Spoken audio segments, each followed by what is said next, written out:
నమస్తే మామలు. ఈరోజు మనం భద్రాచలం రామాలయం చుట్టూ ఎలా ఉంటుందో చూసేద్దాం రండి.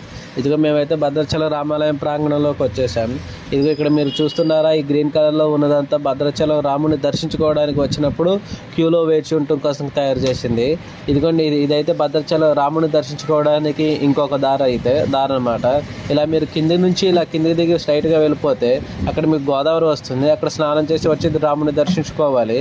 ఇదిగోండి, ఇదంతా కార్ పార్కింగ్ ప్లేస్ అనమాట. ఇక్కడ వచ్చిన టూరిస్టులు అందరూ కార్లు ఇక్కడే పార్కింగ్ చేసుకుని రాముడిని దర్శించుకోవడానికి వెళుతుంటారు. చాలాసేపు వర్షం పట్టడం వల్ల ఇక్కడ కిరాణా షాప్స్, మిగతా షాప్స్ అన్ని క్లోజ్ చేశారండి. ఇదిగోండి, మీకు ఇంకొంచెం ముందుకు వెళ్ళినట్లయితే ఇది వచ్చి ఏకాదశి మహోత్సవాలు అప్పుడు దేవుడు ఎక్కడి నుంచే దర్శనమిస్తారు. ఇదిగోండి, ఇదైతే ఉత్తర ద్వారం అనమాట. ఎక్కడి నుంచే దేవుడు ప్రతి సంవత్సరం దర్శనమిస్తాడు. ఇంకొంచెం ముందుకు వెళ్ళినట్లయితే ఇక్కడ లడ్డు కౌంటర్ వస్తుంది, మహాప్రసాద కౌంటరు. ఇక్కడే మన ప్రసాదం తీసుకోవాలి అండి. కంటెంట్ నచ్చితే